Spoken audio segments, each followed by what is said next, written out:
dans le Seigneur, nous allons lire la parole de Dieu de ce jour dans le livre ou dans l'évangile selon Matthieu.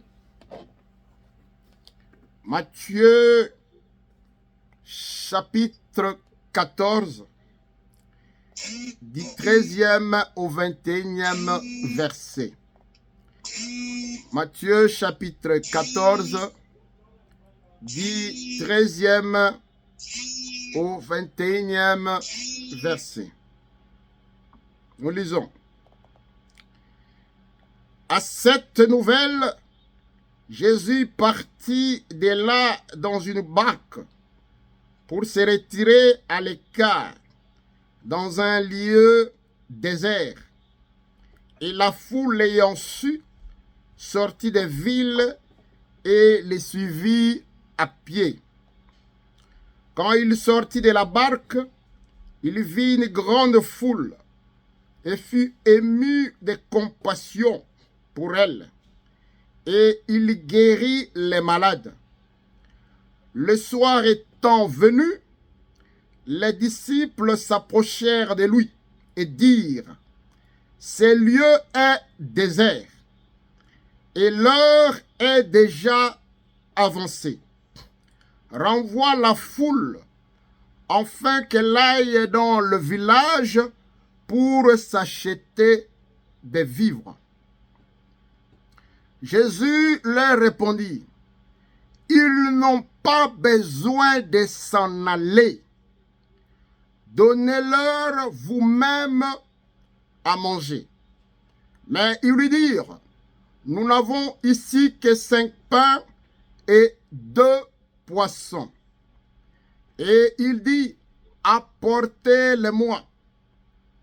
Il fit asseoir la foule sur l'herbe, prit les 5 pains et les 2 poissons, et leva les yeux vers le ciel.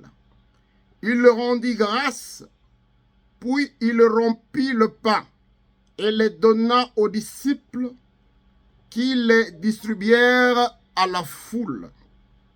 Tous mangèrent et furent rassasiés, et l'on emporta 12 paniers pleins de morceaux qui restaient.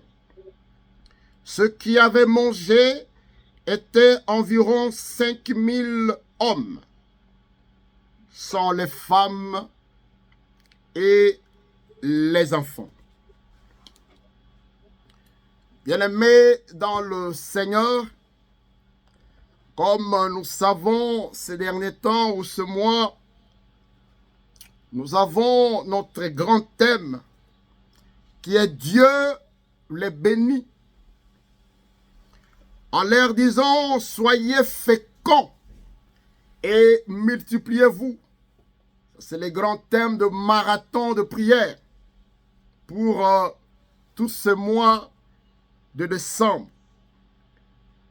Et j'ai béni Dieu pour ceux qui étaient là hier. On a passé un très bon moment parce que nous sommes là sur Zoom. Mais maintenant là, c'est sur Zoom. Si vous vous connectez, partout où vous êtes, dans n'importe quel coin du monde, si vous vous connectez, ensemble, nous allons lever son nom, comme c'était hier. On passe des bons moments au travers les Zooms. Si vous vous connectez, vous comprendrez comment l'Éternel est bon. Et aujourd'hui, bien-aimés, le sous-thème de ce jour, c'est le Dieu de la multiplication et de la fécondité. Le Dieu de la multiplication et de la fécondité. Il est réellement le Dieu de la multiplication et le Dieu de la fécondité. On ne va pas aller chercher la fécondité ailleurs. Si on a besoin de la fécondité, nous devons nous diriger vers l'Éternel des armées. Nous devons nous diriger vers Jésus-Christ. Si nous avons besoin de la multiplication, nous devons aller chez Jésus-Christ, notre Seigneur, notre Dieu, notre Maître. Si nous avons besoin de miracles, il n'y a qu'une seule direction. Et cette direction s'appelle Jésus-Christ. Moi, je suis rassuré qu'au travers de moi, alléluia, il y aura des choses. Il y aura des choses. Et dans ce forum, il y aura des choses. Parce que l'Éternel va agir. Le Dieu de la fécondité. Le Dieu de la multiplication. Bien aimé, nous venons de lire la parole du Seigneur. Et nous comprendrons une chose ici, bien aimé. La Bible dit, le soir étant venu, les disciples s'approchèrent de lui et dirent, ce lieu est désert et l'heure est déjà avancée. Renvoie la foule, afin qu'elle aille dans le village pour s'acheter de vivres. Jésus leur répondit, ils n'ont pas besoin de s'en aller. Donnez-leur vous-même à manger. Amen. Et dire, ce lieu est désert. Ils sont allés voir Jésus pour dire à Jésus, ce lieu est désert. On n'a pas la possibilité de gérer cette foule. Ce lieu est désert. Il faut renvoyer cette foule pour aller chercher de quoi à manger. Ce lieu est désert. Bien-aimé, laissez-moi vous dire, ils ne savaient pas si Jésus était qui. La Bible dit ceci. Dans Jean, bien-aimé, dans Jean chapitre 14, verset 9, quand Jésus a répondu à Philippe, il lui a dit, celui qui m'a vu a vu le Père.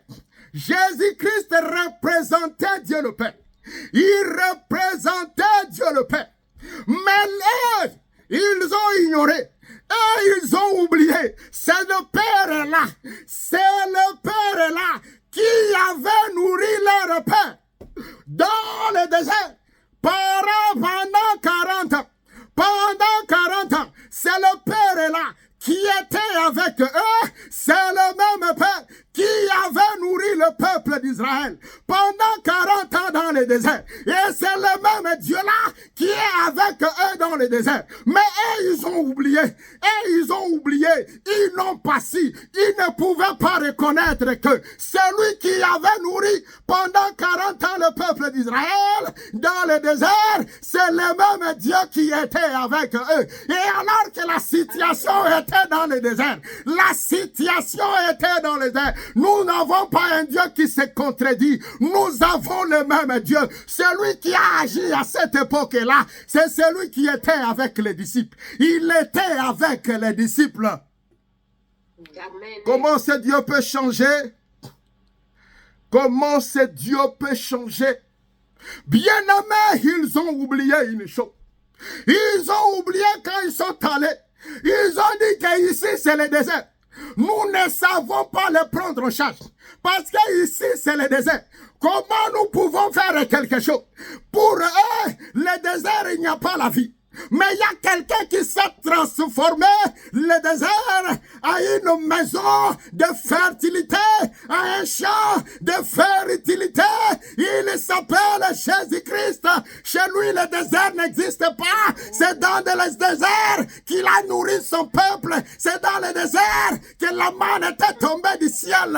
Comment les gens peuvent oublier le bienfait de l'Éternel? Ils ont oublié que le désert, c'est là où l'Éternel peut changer la situation. C'est là où l'Éternel peut changer les choses. La Bible dit ceci. Dans Jean chapitre 7, verset 38. Jésus-Christ, c'est l'eau vive. il représente l'eau vive. Mais s'il représente l'eau vive, même dans le désert, le fleuve couleront.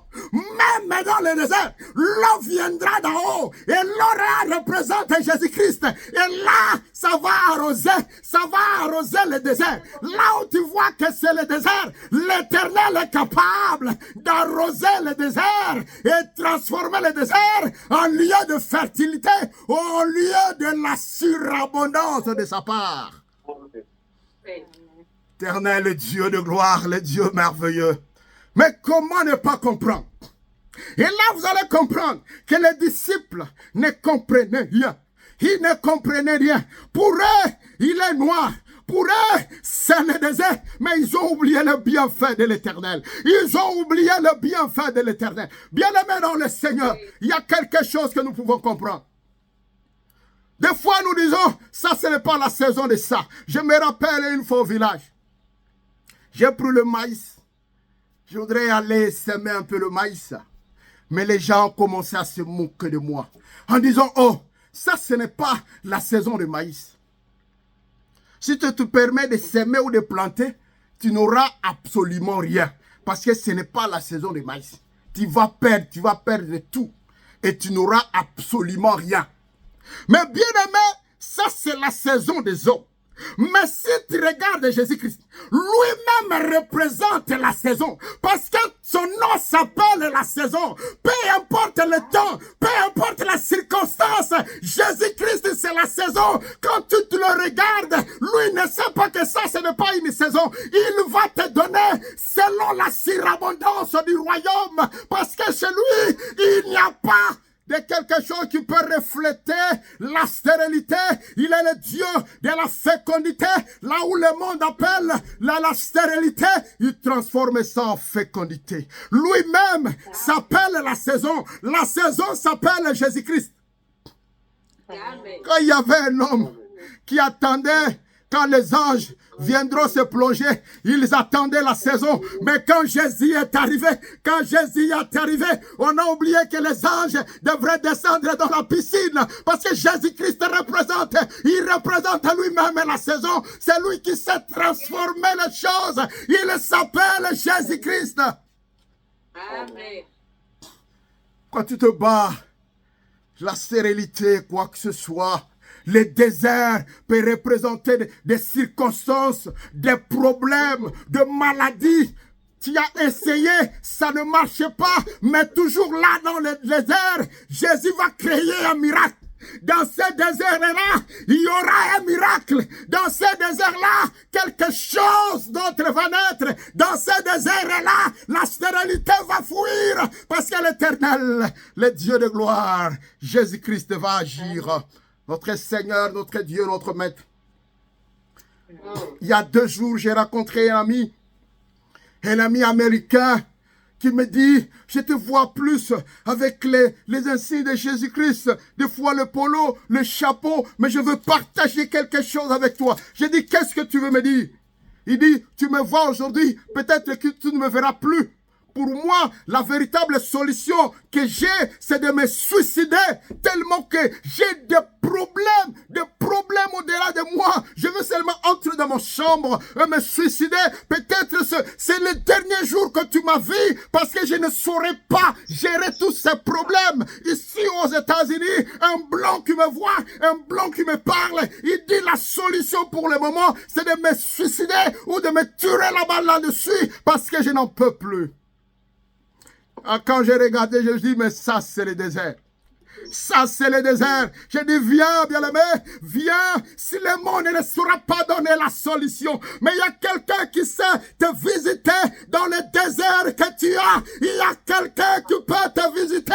Il y a quelqu'un qui s'appelle l'eau vive. Il va arroser ton problème. Il va arroser ce désert. Il s'appelle Jésus-Christ. Peut-être tu ne connais pas. Invoquons ce Dieu-là. Il va changer ta situation. Amen. La situation va changer. Il dit, je ne crois pas. J'ai dit, crois. Nous allons prier. Nous avons prié ensemble. Et à la fin de la prière, il m'a dit, je ne sais pas. C'est comme si quelque chose m'a touché et tout ce que j'avais comme envie est en train de partir. Tu sais quel Dieu? Je dis, il y a un Dieu au ciel qui sait te visiter, qui sait changer les choses. Il s'appelle Jésus-Christ. Peut-être tu as un problème pareil où tu dis que ça ne marche plus. La vie devient courte, tu ne sais plus à quel sens vouer. Mais au ciel, il y a un Dieu, il s'appelle Jésus-Christ. Il sait te visiter, peu importe la situation que tu as, l'Éternel peut te visiter et transformer cette situation. Notre Seigneur, notre Dieu et notre Père, il est le Dieu merveilleux. Vous savez, ils ont encore dit à Jésus-Christ, il dit, il faut les chasser. Il faut les faire partir. Ils doivent partir. À Lingala, on peut même dire,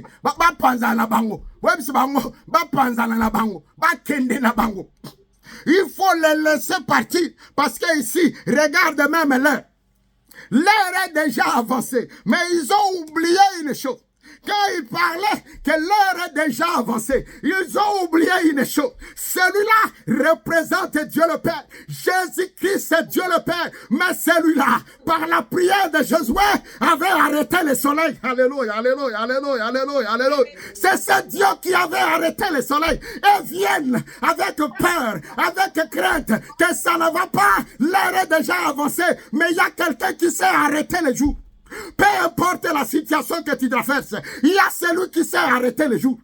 Qui sait arrêter le jour. Le soleil ne va pas avancer. Avant que tu trouves à manger, avant que tu trouves la solution, ça ne bougera pas. Parce que lui-même a la capacité de faire arrêter, de faire traîner le soleil à cause de toi. Il s'appelle Jésus-Christ.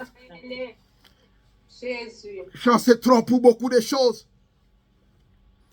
Personne de ce monde ne va te donner la solution. La seule personne qui peut te donner la solution s'appelle Jésus-Christ. Celui par une prière, il a arrêté le soleil. Il va arrêter le soleil pendant ce temps de marathon de prière. Il y aura des miracles. Reçois les miracles de la part de l'Éternel. Que le soleil s'arrête. Que le désert se transforme. Que le désert se transforme. Que le désert se transforme. À une zone de fécondité de la part de l'Éternel. Vous allez comprendre que même si les disciples étaient avec Jésus, mais ils ne le comprenaient toujours pas. Ils ne savaient pas qui il était. Comment ils peuvent venir dire qu'il y a un désert devant celui qui a fait nourrir les gens pendant 40 ans dans le désert? Et vous allez comprendre la réponse de Jésus. À un moment donné, il a même monté. Il a dit, ces gens-là ne bougeront pas. Ils ne partiront nulle part. Et non seulement ça, il dit encore, donnez-leur vous-même à manger. Autrement dit, il se disait que ces gens ne me comprennent pas encore. Ces gens ne me comprennent pas encore. Ils ne savent pas qui je suis. J'ai fait manger vos pères dans le désert. J'ai fait jaillir l'eau dans le désert. Et c'est l'unique Dieu qui est devant vous. C'est l'unique Dieu qui est avec vous aujourd'hui. Et c'est l'unique Dieu que nous prêchons la parole aujourd'hui. Et c'est l'unique Dieu pour lequel tu es connecté ce soir. C'est l'unique Dieu qui va t'écouter ce soir. C'est l'unique Dieu qui va t'exaucer aujourd'hui. Et cet unique Dieu s'appelle Jésus-Christ. Le Dieu qui ne change pas. Et vous allez comprendre, il y a les gens qui ont dit, nous avons seulement 5 pains. Seulement 5 pains et 2 poissons. Et l'Éternel a dit, amenez. Amenez un peu ça ici. On a amené ça devant le Saint d'Israël. Il a pris, il a regardé le ciel. Il a prié. Mais avant tout, vous savez ce qu'il a dit? Il a demandé aux gens de s'asseoir. Asseyez-vous.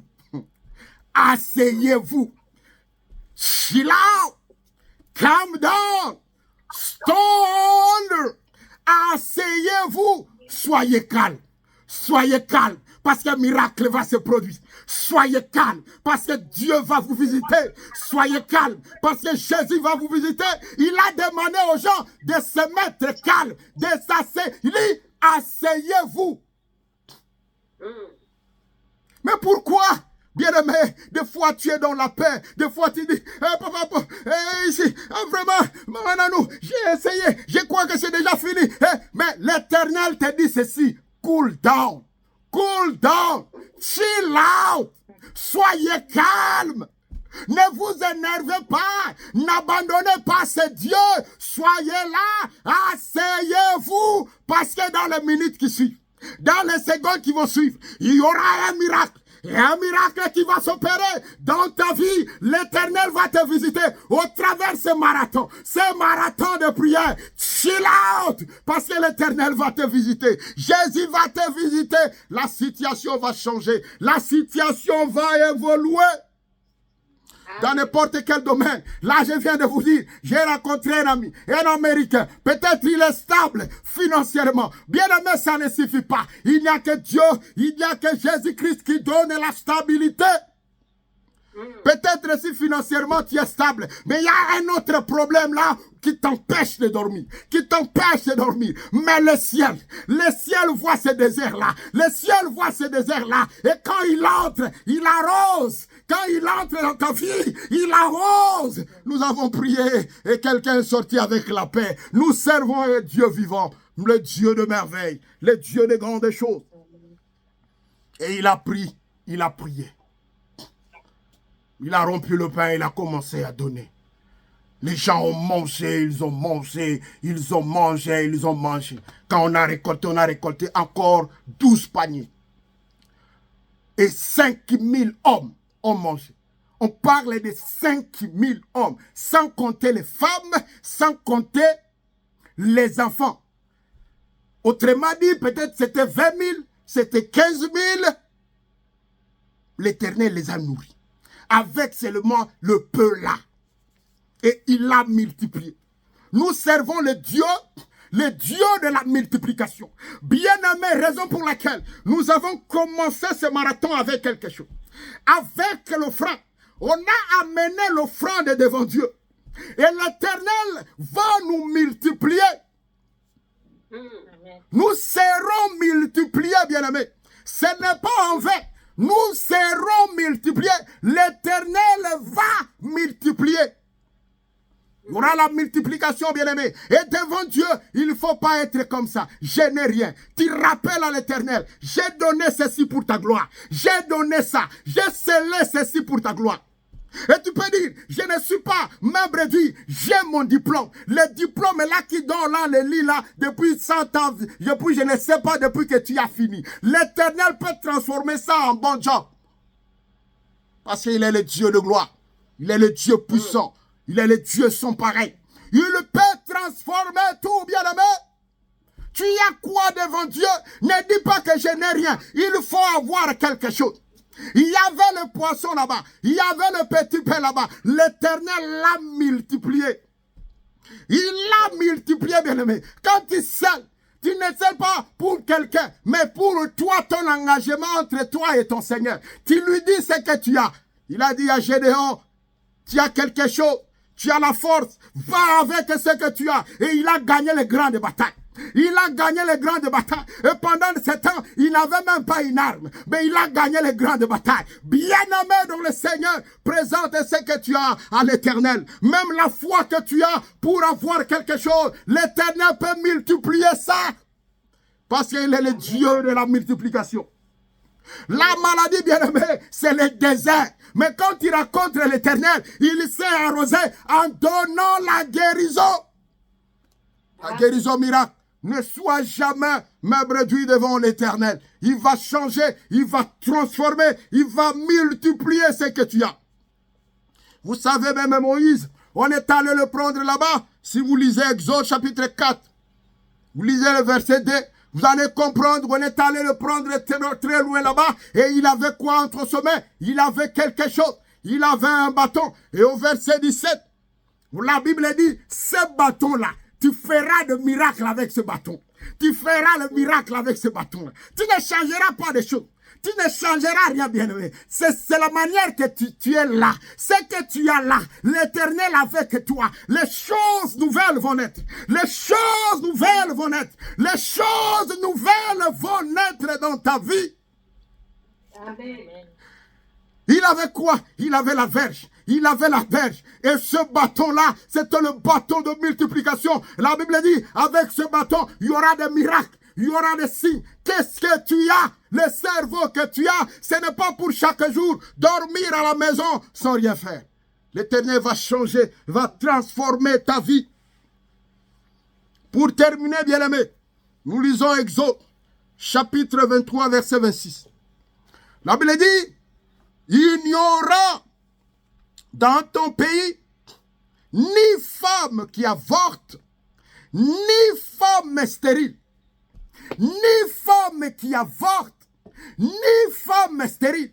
Je peux même aller très loin, ni femme célibataire. Là, c'est la parole de Dieu. Il ne se contredit jamais.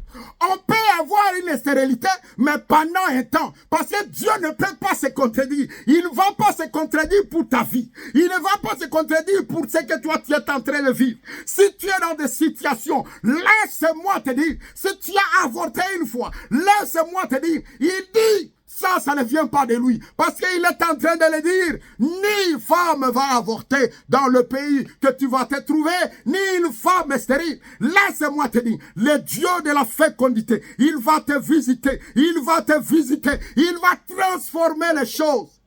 Il est le Dieu de la fécondité. Bien-aimé, prends cette parole, prends ce mot comme le tien. Il est le Dieu de la fécondité.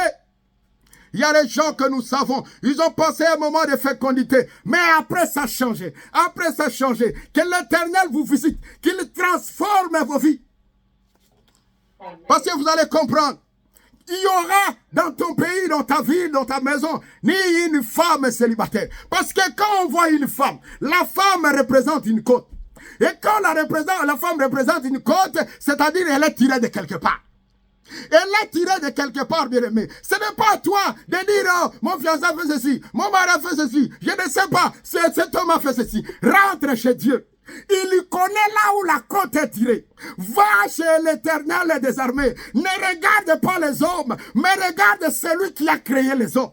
Ne regarde pas l'homme, regarde celui qui a créé l'homme. Parce que celui-là, il sait que tu n'es pas sorti de rien. Tu as une côte, tu représentes une côte, tu représentes un os. Et comme tu es femme, comme tu représentes un os, tu as tiré de quelque part. Tu as tiré de quelque part. Mais l'Éternel connaît, il connaît là où il t'a tiré, il connaît là où il t'a tiré. C'est-à-dire que rentre encore auprès de l'Éternel, il va changer, il va transformer les choses. Marathon de prière. Nous allons prier. Nous allons prier, bien-aimé. Tu vas prier avec nous. Tu vas prier pendant ce temps. Tu vas prier pour dire à l'Éternel, le Dieu de gloire, que tu ne sois pas